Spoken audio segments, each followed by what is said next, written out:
여러분 안녕하세요. 여러분들과 함께 인디자인 CC를 학습하게 된 강사 조교현입니다. 이번 시간은 22번째 시간입니다.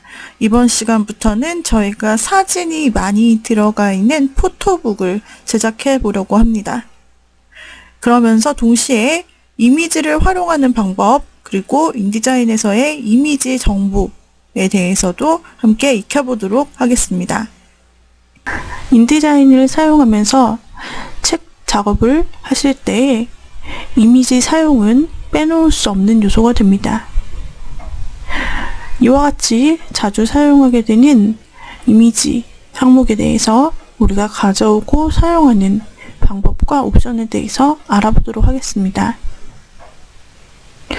그래픽 가져오기라고 하는 항목은 우리가 가져오기 명령을 통해서 파일 메뉴에 가져오기를 실행시켜 사용해 줄 수 있습니다.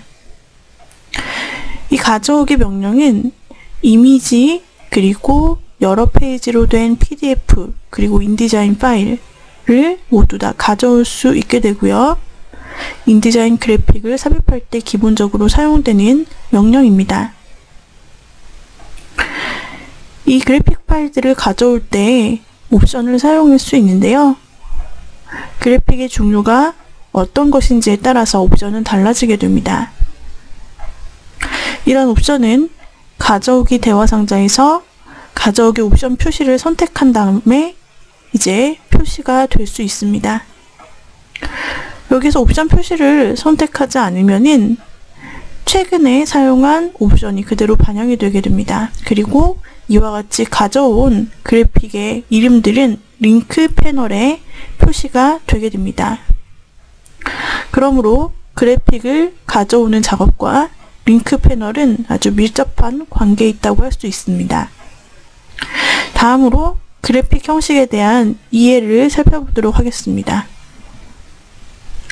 최종 출력이 어떤 용도인지에 따라서 적합한 그래픽 형식은 조금씩 차이가 있습니다. 우리가 고해상도 1000dpi 이상으로 출력을 하게 될 경우에 그래픽 유형은 벡터나 비트맵 이미지를 쓸 수 있고요. 벡터 그래픽으로는 일러스트레이터, EPS, PDF 파일이 됩니다. 대표적인 비트맵 이미지로는 포토샵, TIF, EPS, PDF가 될 수 있습니다. 원색 분판 작업을 할 때는 벡터 그래픽, 컬러 비트맵 이미지 색상 관리 그래픽 항목이 속하게 됩니다. 저해상도 인쇄 또는 온라인으로 보기용 PDF를 할 때는 모든 그래픽 유형에 관계없는 형식을 사용할 수 있습니다. 그리고 웹용으로 사용할 때는 역시 모든 그래픽 유형을 사용하여 형식에 관계가 없게 되고요. 인디자인에서 HTML 웹문서로 내보낼 때는 그래픽을 JPG나 GIF로 변환할 수 있습니다. 여기에서 나타나는 벡터 그래픽과 비트맵이라는 개념이 있는데요. 여기에서 그 두 가지 이미지의 형태에 대해서 살펴보고 넘어가도록 하겠습니다. 벡터 그래픽의 대표적인 도구인 일러스트레이터가 있습니다. 이는 벡터 오브젝트라고도 하는데요. 기하학적 특성에 따라서 이미지를 묘사하는 벡터라는 수학적 오브젝트에 의해 정의된 선과 곡선으로 구성됩니다. 그렇기 때문에 크기를 조정함에 있어서 굉장히 자유롭고 또 가장자리를 가장 뚜렷하게 유지하는 성격이 있습니다. PDF 파일로 저장할 때도 또 그래픽 응용 프로그램으로 가져올 때도 가장자리가 가장 뚜렷하게 유지하게 되고 해상도에 영향을 받지 않습니다. 그러므로 로고와 같이 다양한 크기 및 여러 출력 매체에 사용될 아트워크에는 벡터 그래픽이 가장 적합하다 할 수 있습니다. 어도비 크리에이티브 수트에서 그리기 및 모양 도구를 사용해서 만드는 벡터 오브젝트가 대표적인 예가 되겠습니다. 복사나 붙여넣기 명령을 사용해서 구성 요소 간의 벡터 그래픽을 복제할 수 있습니다. 다음으로 비트맵 이미지입니다. 비트맵 이미지는 그림 요소의 구성 요소가 사각형 격자를 사용해서 이미지를 표현한다는 특징이 있습니다. 비트맵 이미지를 사용해서 작업할 때는 픽셀을 편집하여 우리가 작업할 수 있고요. 특징이라고 한다면 음영과 색상의 미세한 그라디언트를 더욱 효과적으로 표현해낼 수 있기 때문에 실제 사진과 같은 또는 디지털 페인팅과 같은 연속톤 이미지에 사용되는 일반적인 디지털 형식입니다. 비트맵 이미지의 픽셀 수는 고정되어 있기 때문에 해상도에 따라 이미지가 다르게 보입니다. 따라서 화면에서 이미지를 확대하거나 이미지를 만들었을 때보다 더 낮은 해상도로 인쇄하면 이미지가 선명하지 않고 경계선이 고르지 않게 나타날 수가 있게 됩니다. 아래에 이미지가 나타나 있는데요. 원본 이미지를 3:1로 키웠을 때와 24배로 키웠을 때 차이가 나타나 있습니다. 100% 사이즈일 때는 다 연결된 사진으로 자연스럽게 나타나지만 조금 확대해보거나 많이 확대했을 경우에 이미지는 사각형 형태로 나타나게 되고 또 많이 깨지는 것을 보실 수 있습니다. 이렇게 가져온 요소는 그래픽 복사 및 붙이기를 하여줄 수 있는데요. 인디자인이나 다른 프로그램에서 원본 그래픽을 선택하여 편집 메뉴에서 복사를 선택하고 인디자인 문서창으로 전환하여 붙이기를 실행하여 복사하고 붙여넣어 줄 수 있습니다. 하지만 이와 같이 복사 붙여넣기로 작업을 하게 될 때는 전송 도중에 시스템에 있는 클립보드 자체에서 그래픽이 변환될 수 있기 때문에 인디자인에서 이미지 품질과 인쇄 품질이 원래 그래픽을 만든 응용 프로그램에서보다 저하될 수가 있습니다. 또 하나의 방법은 그래픽을 드래그하여서 놓는 방법인데요.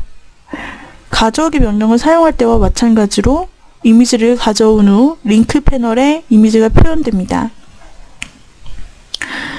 가져오기 옵션을 설정할 수 없지만 한 번에 여러 파일을 드래그하여 놓을 수 있다는 특징이 있습니다. 인디자인에서 이미지를 가져와 보시게 되면은 어떤 이미지는 저해상도 이미지로 나타나 보이게 되는 경우가 있습니다. 그래픽을 픽셀화되거나 흐리거나 거칠게 표시될 수 있는데요. 대부분의 경우에서는 인디자인에서 성능 향상을 위해 기본적으로 이미지를 저해상도로 표시하기 때문에 생기는 문제입니다. 이때는 보기 메뉴에서 화면 표시 성능에서 고품질 표시를 선택해 주시게 되면은 이미지가 원래 상태인 고품질로 나타나 보이게 됩니다. 하지만 일반적으로는 우리가 성능 향상을 위해서 간단 표시로 저화질로 보여지는 이미지를 볼 수가 있게 됩니다. 또는 저해상도로 나타나게 되는 경우에 해상도가 낮게 보이게 되는 경우에는 가져오기 명령을 사용해서 직접 삽입하는 것이 가장 이미지 화질을 좋게 유지하는 방법이 됩니다. 복사 붙여넣기를 하게 되면은 우리가 클립보드에서 자체에서 이미지 품질이 떨어지면서 가져와지는 과정에서 이미지의 해상도가 낮게 나타날 수 있기 때문입니다. 자, 그래픽 가져오기 옵션을 이번에는 살펴보겠습니다. 가져오기 명령을 통해서 대화 상자가 나타날 때 좌측에 나타나는 가져오기 옵션 표시를 하단에서 체크해 주시면 이미지를 가져온 후에 가져오기 옵션 이미지에 따른 옵션을 설정하여 줄 수가 있는 것입니다. 파일의 형태, PSD, 포토샵 이미지, TIFF, GIF, JPG, BMP 등 다양한 이미지 형태에 따라서 옵션도 조금 달라질 수가 있습니다. 자, 이와 같이 이미지 요소에 대한 다양한 옵션들을 살펴보았습니다. 우리가 인디자인으로 돌아가서 이미지에 대해서 실습해 보도록 하겠습니다. 새로 만들기를 통해 새 문서를 만들어 봅시다.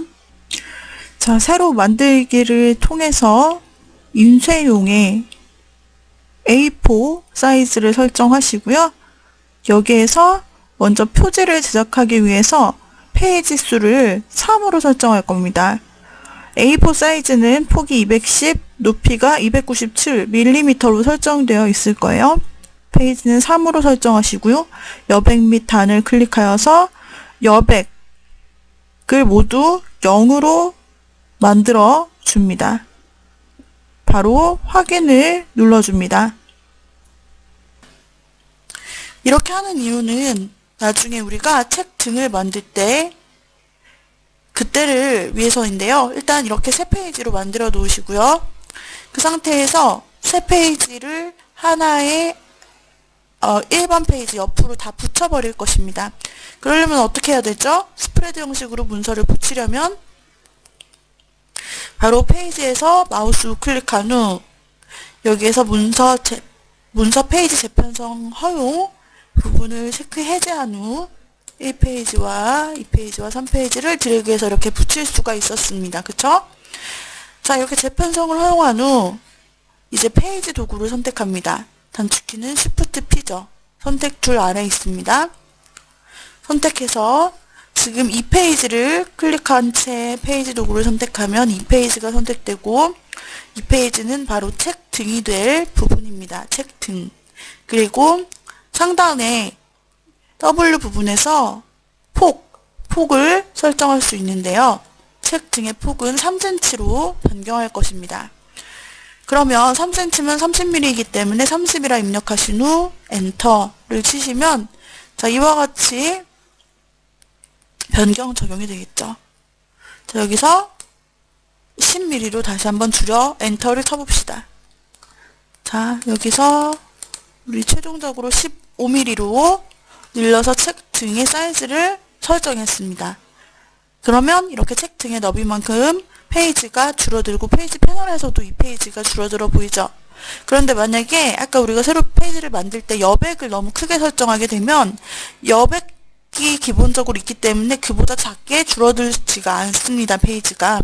그래서 여백을 없애서 설정을 했던 것이죠. 네, 그렇게 하시고 그 다음에 앞표지와 뒷표지 부분은 우리가 B5 사이즈로 만들어준 부분입니다.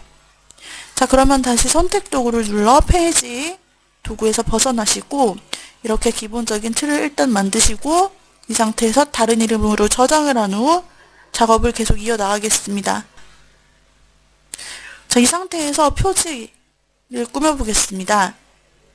일단 표지로 쓸 텍스트를, 문구를 우리가 적어볼 텐데요.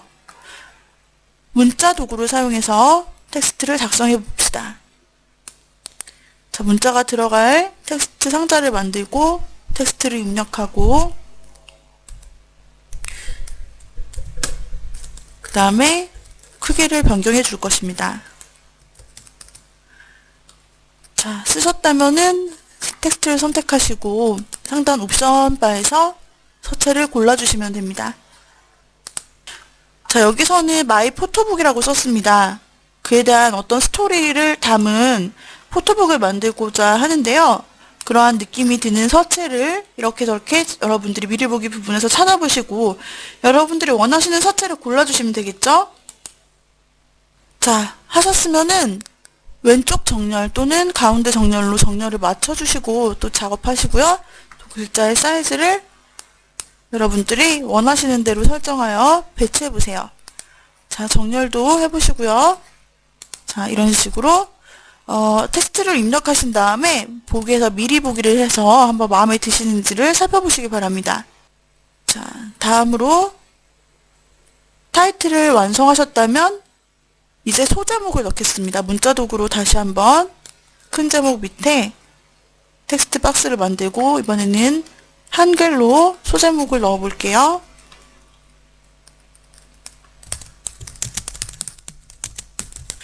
자, 소제목을 간단하게 입력한 다음 한글 폰트를 맞춰줍니다. 그 다음에 컨트롤 T를 눌러 텍스트 패널을 꺼내시고요. 여기에서 이 패널을 가지고 이번엔 조정을 좀 해볼까요? 자, 여기에서는 자간을 늘려보겠습니다. 그동안은 자간을 마이너스로 했는데 플러스 200으로 또는 여기서 큰 값들로 지정을 해준다. 1000으로 지정을 해준다면 이렇게 텍스트가 늘어나겠죠. 그 다음에 여기에서 이와 같이 띄어쓰기가 될 것입니다. 자, 그 다음에 텍스트를 적절하게 배치시킵니다. 가운데로 그 다음에 또 텍스트를 전체 선택해서 가운데 정렬로 배치시키고 텍스트 박스도 가운데로 정렬이 될 수 있도록 배치를 시켜주십시오. 자, 이와 같이 텍스트를 입력하셔서 타이틀을 만든 다음 이번에는 배경이 될 이미지를 불러오겠습니다. 수시로 여러분들이 저장을 해주세요. 작업이 끝난 다음에 저장. 그래서 저는 영문으로 마이 포토북이라고 썼고요. 그 다음에 한글로는요. 나의 추억, 나의 이야기를 담은 책이라고 쓴 것입니다. 약간 필기체 느낌으로 여행책 같은 형태로 이제 디자인을 하려고 하고 있습니다. 사진은요, 제가 예제 파일 안에 준비를 해 놓았습니다. 파일에서 이미지를 가져오죠. 이미지를 가져올 때는 가져오기 컨트롤 D를 사용을 하고요. 포토라는 폴더 안에 들어가시고 보시면은 이 중에 여러 개의 사진들이 있습니다. 자, 이 중에서 포토 5번을 표지 사진으로 사용을 해보려 합니다. 자, 포토 5번을 선택하시고요. 열기를 눌러줍니다. 다음으로, 자, 그래서 사진은 우리가 하단에 배치를 해주도록 하겠습니다. 자, 이와 같이 배치를 하고 바깥으로 튀어나가는 부분은 어차피 화면에서 보이지 않을 부분입니다. 자, 여기서 여러분들이 원하는 대로 배치를 해주시면 되겠죠? 그 다음에 마우스 우클릭해서 배치, 맨 뒤로 보내기를 눌러주시면 글자의 뒤로 이미지가 보내질 것입니다. 자, 여기에서 이미지를 선택하고 이미지의 프레임을 조절해서 자, 이와 같이 이미지가 보여질 부분을 재구성하시면 됩니다. 여기서 뒷표지를 꾸며주실 수 있는데요. 자, 일단 앞표지 부분에서 타이틀들을 좀 위로 올려볼게요. 자, 그 다음에 이 상태에서 타이틀을 선택하고 타이틀의 텍스트를 색상을 변경해 봅시다. 더블 클릭하여서 선택한 후 타이틀의 색상, 우리가 색상을 골라줄 수가 있는데요. 여기에 없는 색상은 우리가 색상 테마 도구를 선택할 수 있습니다. 또는 스포이드 도구, 둘 다 되는데 색상 테마 도구를 통해서 사진의 색상을 뽑아올 수 있죠. 사진의 문 부분, 갈색 부분을 선택해 클릭해 봅시다. 자, 그러면 이미지에 사용된 색상들, 포인트 색상들이 나타나죠. 그래서 이 색상을 사용해서 우리가 색상의 컬러를 구성할 수 있습니다. 색의 주요 포인트 컬러들을 넣을 수 있다는 거죠. 자, 이 상태에서 다시 한번 텍스트를 선택한 다음에 그 다음에 우리가 색상 테마 도구에서 사용했던 색상들을 여기서 견본에 추가해 주면 됩니다. 테마를 견본에 추가하기. 그래서 Alt를 누른 채로 클릭하면 견본에 추가가 된다고 하죠. 또 여기서 클릭해서 보면 색상 팔레트가 화려함이나 밝음, 어둡게, 깊게, 희미한 여러분들이 원하시는 컬러 컨셉으로 변경해 색상 팔레트를 새롭게 조합해 줄 수 있습니다. 희미함을 선택하면 색상 팔레트가 또 달라지죠. 자, 여기서도 필요한 항목들을 Alt를 누르고 추가시켜 주시면 됩니다. 여기서 이 색상 구성을 CC 라이브러리에 추가할 수도 있습니다. 자, 이와 같이 색상을 추가했다면 색상 패널, 색상 견본 패널을 열어보시면 이와 같이 이 테마가 추가된 것을 알 수 있습니다. 화려함 테마가 추가됐거나 또는 희미함 테마가 추가되거나. 자, 그래서 이 상태에서 여러분들이 원하시는 컬러를 바로바로 쉽게 지정하실 수 있다라는 거죠. 자, 다시 한번 문자 도구를 선택한 후 텍스트를 선택하고 원하는 컬러를 컬러 세트에서 지정해 봅니다. 마이는 갈색으로, 포토북은 화려함 테마에 있는 파란색 계열로 이렇게 설정하거나 또는 여러분들이 원하시는 다른 색상으로 이와 같이 설정해 주실 수 있겠죠. 그 다음에 밑에 한글 부분도 마찬가지로 여러분들이 원하시는 컬러로 설정해 주시면 됩니다. 이렇게 설정을 해주셨나요? 네, 그러면 이번 시간 우리가 사진을 이용한 포토북의 표지를 여기까지 제작하였고요. 다음 시간 이어서 포토북 제작을 해보도록 하겠습니다. 오늘의 강의는 이상으로 마치도록 하죠. 여러분 수고하셨습니다.